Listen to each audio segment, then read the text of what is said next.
चीन सीमा विवाद उपरे आज राज्यसभा विवृत्ति रखुछंती प्रतिरक्षा मंत्री राजनाथ सिंह। सीधा प्रसारण में देखुछु। आज लगा लें अरे भाई सबके लिए भूल गए। एक मिनट अपने हाथ देना अच्छा हो गया। इसका क्या है?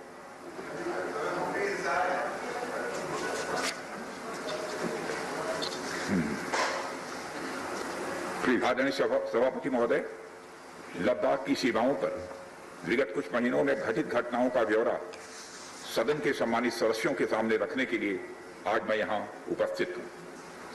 हमारा यह महान देश भारत अनगिनत देशवासियों के त्याग एवं तपस्या के फलस्वरूप आज की स्थिति तक पहुंचा है। अध्यक्ष महोदय, स्वतंत्र भारत में भारत की सेनाओं ने देश की सुरक्षा के लिए अपना सर्वोच्च न्यौछावर करने में कभी भी कोताही नहीं बरती है।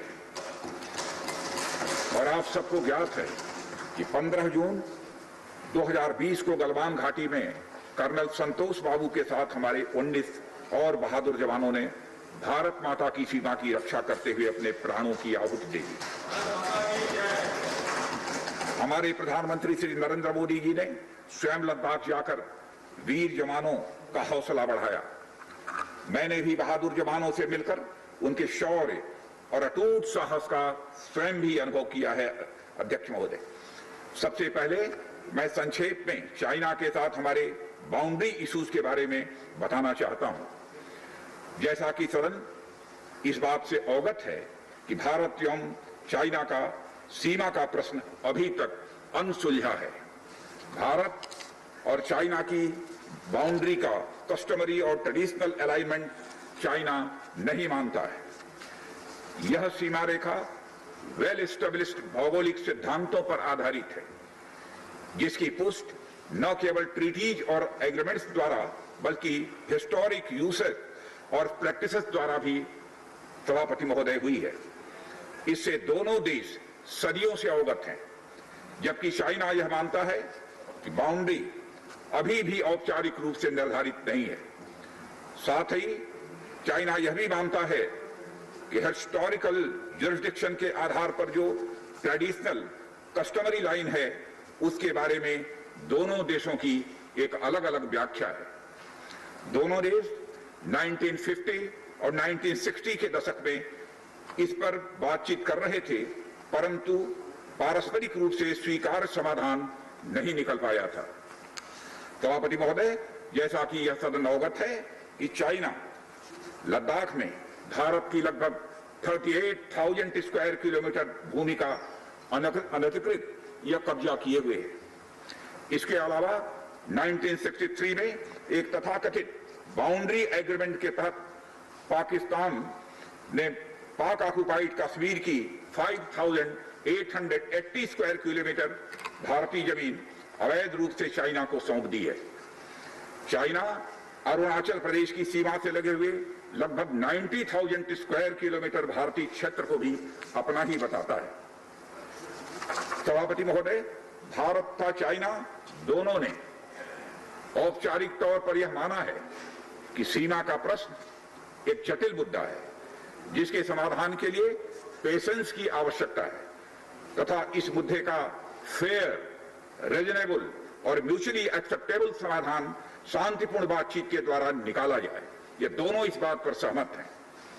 अंतरिम रूप से दोनों पक्षों ने यह मान लिया है कि सीमा पर शांति और स्थिरता बहाल रखना द्विपक्षीय संबंधों को बढ़ाने के लिए यह नितांत आवश्यक है। मैं यह भी बताना चाहता हूं सभापति महोदय कि अभी तक इंडिया चाइना के बॉर्डर एरियाज में commonly delineated line of actual control नहीं है और एलएसी को लेकर दोनों का परसेप्शन भी यह अलग अलग है। इसलिए पीस और ट्रैंक्विलिटी बहाल रखने के लिए दोनों देशों के बीच कई तरह की एग्रीमेंट्स और प्रोटोकॉल्स भी हुए हैं। इन समझौतों के तहत दोनों देशों ने यह माना है कि एलएसी पर शांति और स्थिरता बहाल रखी जाए, जिस पर एलएसी की अपनी अपनी रेस्पेक्टिव पोजीशंस और बाउंड्री क्वेश्चंस का कोई प्रभाव नहीं पड़ेगा। इस आधार पर वर्ष 1988 के बाद से दोनों दो देशों के बाइलेटरल रिलेशंस में काफी विकास भी हुआ है। भारत का मानना है कि बाइलेटरल रिलेशंस को विकसित किया जा सकता है तथा साथ ही साथ बाउंड्री के मुद्दे के समाधान के बारे में चर्चा भी की जा सकती है। यह हम दोनों काम कर सकते हैं, परंतु एलएसी पर पीस और ट्रैंक्विलिटी में किसी भी प्रकार की गंभीर स्थिति का बाइलेटरल रिलेशंस पर निश्चित रूप से असर पड़ेगा, यह बात भी दोनों पक्षों को अच्छी तरह समझनी चाहिए। वर्ष 1993 और 1996 के समझौते में इस बात का जिक्र है कि एलएसी के पास दोनों देश अपनी सेनाओं की संख्या कम से कम रखेंगे। समझौते में यह भी है कि जब तक बाउंड्री इशू का पूर्ण समाधान नहीं होता है तब तक एलएसी को स्ट्रिक्टली रेस्पेक्ट और एडहर किया जाएगा और उसका उल्लंघन किसी भी सूरत में नहीं किया जाएगा। सभापति महोदय, इन समझौतों में भारत व चाइना एलएसी के क्लैरिफिकेशन द्वारा एक कॉमन अंडरस्टैंडिंग पर पहुंचने के लिए भी प्रतिबद्ध हुए थे, पूरी तरह से कमिटेड थे। इसके आधार पर 1990 से 2003 तक दोनों देशों द्वारा एलएसी पर एक कॉमन अंडरस्टैंडिंग बनाने की कोशिश की गई, लेकिन इसके बाद चाइना ने इस कार्रवाई को आगे बढ़ाने पर अपनी सहमति नहीं जताई। इसके कारण कई जगहों पर चाइना तथा भारत के बीच एलएसी परसेप्शंस में ओवरलैप बराबर बना रहता है। इन क्षेत्रों में तथा बॉर्डर के कुछ अन्य इलाकों में दूसरे समझौतों के आधार पर दोनों की सेनाएं फेस आसाद की स्थिति का बराबर समाधान निकालती हैं, जिससे कि शांति कायम रहे।